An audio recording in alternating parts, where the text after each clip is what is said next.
Hello student, class 12 का physics का exam हो चुका है आपका सीबीएसई बोर्ड एग्ज़ाम। तो ये है आपका सेट 3 5523 कोड है इसका। तो जिन बच्चों का भी ये सेट आया है वो अपने आंसर्स चेक कर सकते हैं। इसका कंप्लीट सोल्यूशन आपको इसके नेक्स्ट पार्ट में मिलेगा। अभी हम कुछ क्वेश्चंस को डिस्कस कर लेते हैं। तो इसके कंप्लीट सोल्यूशन के लिए आप नेक्स्ट पार्ट का वेट कीजिए। एंड फिज़िक्स का क्वेश्चन पेपर है ये आपका 5523 कोड है, सेट 3 है। जिन भी बच्चों का ये सेट आया है वो अपने आंसर चेक कर सकते हैं एंड कमेंट करके बताइए एग्ज़ाम कैसा गया। तो अभी हम कुछ क्वेश्चंस को डिस्कस कर लेते हैं।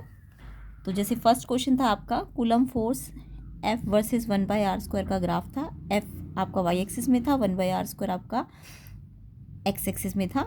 तो यहाँ पे दो पॉइंट चार्जेस थे Q1 Q2। देखो दो ग्राफ है, एक ऊपर है और एक नीचे है, और दूसरा ग्राफ है Q2 Q3 वाले पॉइंट चार्जेस का। एंड रेशियो ऑफ चार्जेस निकालना था Q1/Q3। तो यहाँ पे अगर हम F वर्सेस 1/r² ग्राफ की बात कर रहे हैं तो जब भी दो चार्जेस हो तो हम क्या लगाते हैं, फोर्स के लिए क्या लगाते हैं, कूलम्स लॉ लगाते हैं ना। तो फोर्स इक्वल टू KQ1/Q2/R²। ये आपका कूलम फोर्स होता है दो चार्जेस के बीच में। अब क्योंकि यहाँ पे आपको ग्राफ दिया था F वर्सेस 1/r², तो F आपका वाई एक्सिस पे है और जो 1/r² था वो आपका एक्स एक्सिस पे था। जो भी 1/r² के साथ ये है वो क्या हो जाएगा, स्लोप हो जाएगा ना। ये अगर स्लोप लाइन की इक्वेशन से हम इसे कंपेयर करें तो एफ आपका वाई एक्सिस पे है, 1/r² जो है वो आपका एक्स एक्सिस पे है, और जो बचा हुआ होगा वो स्लोप होगा। तो एम एक्चुअल में यहाँ पे क्या है, अगर एफ आपका वाई है, 1/r² एक्स एक्सिस है, तो ये जो बचा हुआ है ये स्लोप है ना। और स्लोप क्या होता है, टेन थीटा होता है, ये तो सबको पता है। तो अगर हम यहाँ पे ऊपर वाला स्लोप देखें तो यहाँ पे एंगल कितना है, 1030 कितना है। स्लोप क्या होता है, किसी भी चीज़ का स्लोप क्या होता है, 10 थीटा होता है ना। तो अगर हम ऊपर वाली लाइन को देखें, एफ यहाँ पे है, 1/r² यहाँ पे है, तो ये जो स्लोप है कितने एंगल बना रहा है, एम इसका जो 10 थीटा है वो 1030 हो जाएगा। तो पहले वाले के लिए स्लोप क्या है, चार्जेस क्या थे पहले वाले के, Q1 Q2, तो के Q1 Q2 कितना है 1030। ऐसे ही सेकंड वाले के लिए देखो, सेकंड वाले के लिए चार्जेस कौन कौन से दिए हुए, Q2 और Q3। तो इनके बीच में जो Q1 Q2 की जगह क्या आ जाएगा, Q2 Q3 आ जाएगा।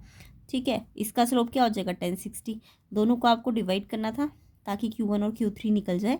तो K से K कट जाएगा, Q2 से Q2 कट जाएगा। तो Q1/Q3 का रेशो 1030 की वैल्यू रख दो 1/√3, 1060 की वैल्यू रख दो √3। तो यहाँ से √3 रेसिप्रोकल हो जाएगा, तो ये 1/3 आंसर आ जाएगा। तो किस किस बच्चे ने ऐसे किया ये क्वेश्चन और आंसर 1/3 आया, ऑप्शन डी इसका आंसर है क्वेश्चन नंबर 1 का। तो कमेंट करके ज़रूर बताइए ये किस किस का आंसर 1/3 आया। और स्लोप समझ आ गया ना, एफ आपका वाई एक्सिस पे था, 1/r² आपका एक्स एक्सिस पे था। तो एफ और 1/r² को अगर मैं अलग कर दूँ तो ये बचता है, तो ये तो स्लोप होगा। एक बार स्लोप 1030 और एक बार स्लोप 1060, और सॉल्व करके ये आ जाएगा 1/3। तो डी ऑप्शन इसका आंसर होगा। चलिए सेकंड क्वेश्चन पे आते हैं।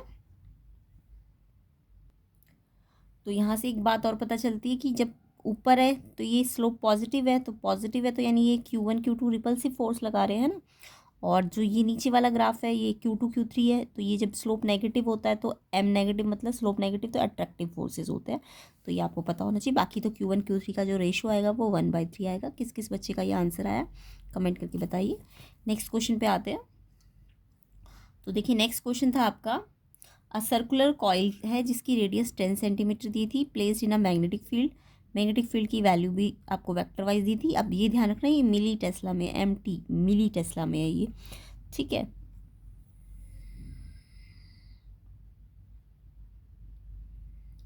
तो मिली टेस्ला में आपको वैल्यू दी थी, और outward unit vector normal to the surface of the coil, जो उसका एरिया वेक्टर है, एरिया का यूनिट वेक्टर दिया हुआ था आपको 0.6 I प्लस 0.8 J कैप। और आपको मैग्नेटिक फ्लक्स निकालना था। तो देखो मैग्नेटिक फ्लक्स आपको पता है ना, अगर मैग्नेटिक फ्लक्स है तो B.A एरिया वेक्टर है ना। तो मैग्नेटिक फ्लक्स, अच्छा अभी तो फोर्थ क्वेश्चन पे आ गए, पहले फोर्थ ही समझ लेते हैं।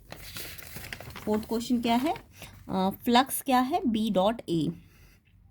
तो बी तो एज इट इज़ रहेगा यहाँ पे एरिया का आपको यूनिट वेक्टर दिया हुआ है क्वेश्चन में, ध्यान से देखो। तो एरिया तो आपको पहले मैग्नीट्यूड वाइज लिखना पड़ेगा ना। एरिया वेक्टर कैसे बनता है, उसका मैग्नीट्यूड और साथ में उसका यूनिट वेक्टर। तो इसका मैग्नीट्यूड क्या होगा, एरिया वेक्टर वायर है तो πr² होगा, और इसका यूनिट वेक्टर n कैप होगा।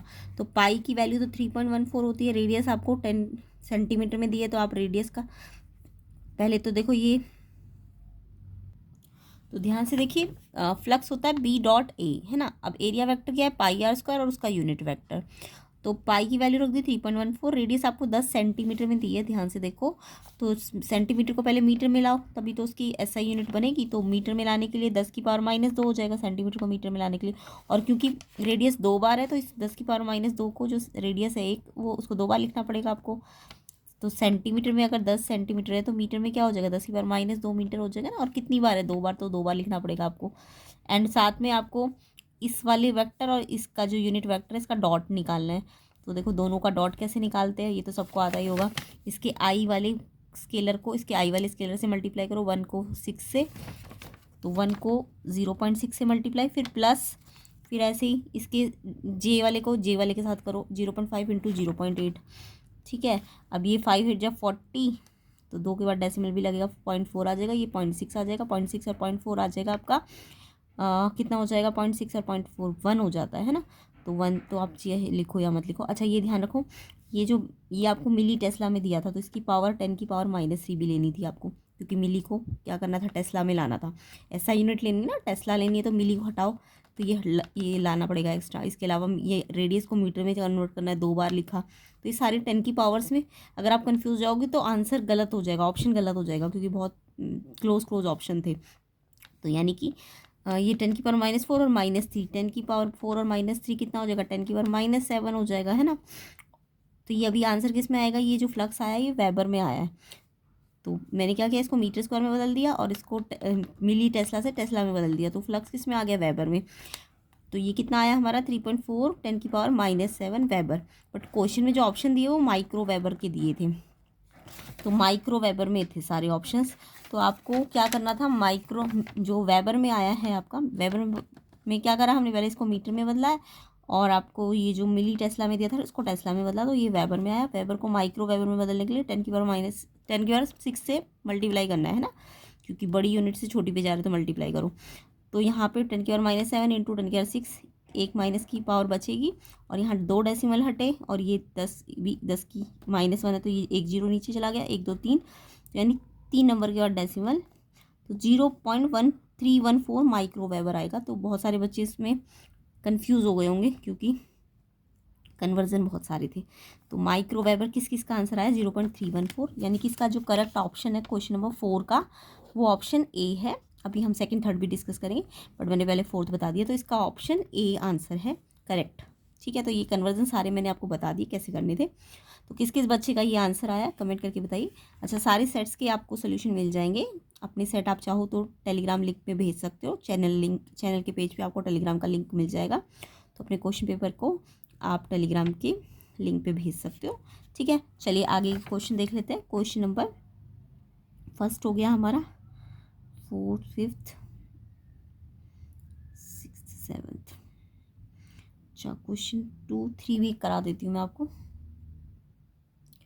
क्वेश्चन 2 देखेंगे, electron drifts with speed vd in a conductor with potential difference v दिया था across its end, v is reduce to v/2। Drift speed आपको बोली थी कितनी हो जाएगी, तो यहाँ पे ड्रिफ्ट वेलोसिटी का फॉर्मूला लगाना था आपको। तो किस किस बच्चे ने ये फॉर्मूला लगाया और आंसर क्या लिखा कमेंट करके मुझे बताना। तो ड्रिफ्ट वेलोसिटी होती है E electric field tau upon M. तो यहाँ पे ड्रिफ्ट वेलोसिटी का फॉर्मूला, अब इलेक्ट्रिक फील्ड की को आप v/l वाले फॉर्मूले में लिख सकते थे, वोल्टेज अपॉन एल, है ना। तो ई का v के साथ ये रिलेशन होता है v/l। अब आपको v बोला है v/2 कर दिया,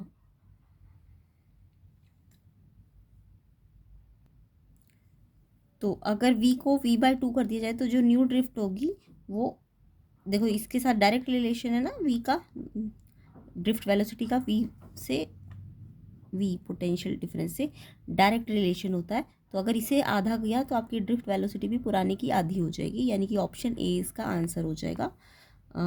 ए क्या, ड्रिफ्ट स्पीड कितनी हो जाएगी, ओरिजिनल का हाफ, ठीक है। तो ए ऑप्शन इसका आंसर है। किस किस ने ये आंसर लिखा है कमेंट करके बताइए। नेक्स्ट क्वेश्चन देखते हैं, the EMF induced in a coil rotating in a magnetic field does not depend upon the following. तो जो इंड्यूस्ड EMF होती है कॉइल में, रोटेटिंग कॉइल में मैग्नेटिक फील्ड के अंदर, वो किस पे डिपेंड नहीं करती है। तो यहाँ पे आपको पता है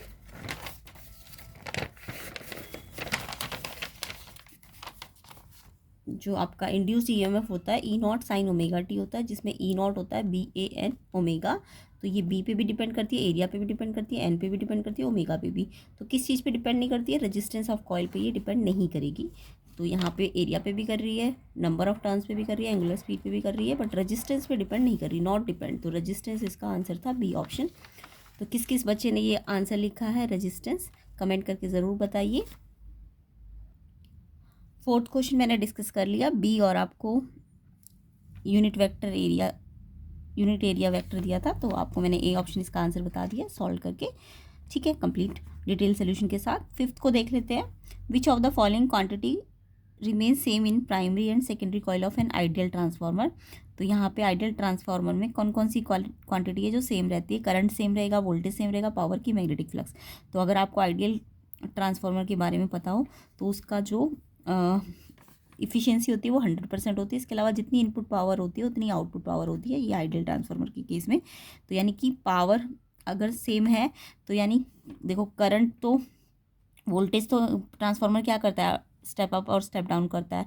तो वोल्टेज तो कभी कम या ज़्यादा हो रही है तो करंट भी ज़्यादा या कम ही होगा। जब वोल्टेज ज़्यादा होगी तो करंट कम हो जाएगा, वोल्टेज कम होगी तो करंट ज़्यादा हो जाएगा। तो ये तो चेंज नहीं होंगे, है ना। तो ये तो आपके सेम नहीं, ये तो चेंज हो रहे हैं, करंट भी चेंज हो रहा है, वोल्टेज भी चेंज हो रही है, और मैग्नेटिक फ्लक्स भी चेंज हो रहा है। सिर्फ पावर जो है वो चेंज नहीं हो रही है, वो सेम रहेगी। पावर इनपुट और आउटपुट के इक्वल रहती है। तो इसलिए इसका आंसर ऑप्शन सी हो जाएगा। किस किस बच्चे ने ये ऑप्शन लिखा है कमेंट करके बताइए। क्वेश्चन नंबर 5 का आंसर पावर ओनली, तो ये इसका याद रखना। एंड बचे हुए क्वेश्चंस को हम नेक्स्ट पार्ट में कवर करेंगे, और बाकी सेट्स के क्वेश्चंस भी हम सारे करेंगे। तो आप अपने जो भी क्वेश्चन पेपर है उसकी PDF को टेलीग्राम लिंक में भेज सकते हो। चैनल के पेज पे आपको टेलीग्राम का लिंक मिल जाएगा, डिस्क्रिप्शन में भी। और कमेंट करके बताइए कैसा गया एग्ज़ाम। बचे हुए जितने भी क्वेश्चंस हैं उनको हम नेक्स्ट पार्ट में कवर करेंगे। तो वीडियो को ज़्यादा से ज़्यादा शेयर कीजिए, लाइक कर दीजिए, एंड चैनल पे नए हैं तो सब्सक्राइब कर दीजिए। एंड बताइए कैसा गया आपका एग्ज़ाम, पेपर का लेवल कैसा था, डिफ़िकल्ट था, ईजी था, तो ये आप सब बताइए। तो आंसर्स नेक्स्ट पार्ट में आपको मिल जाएंगे बचे हुए।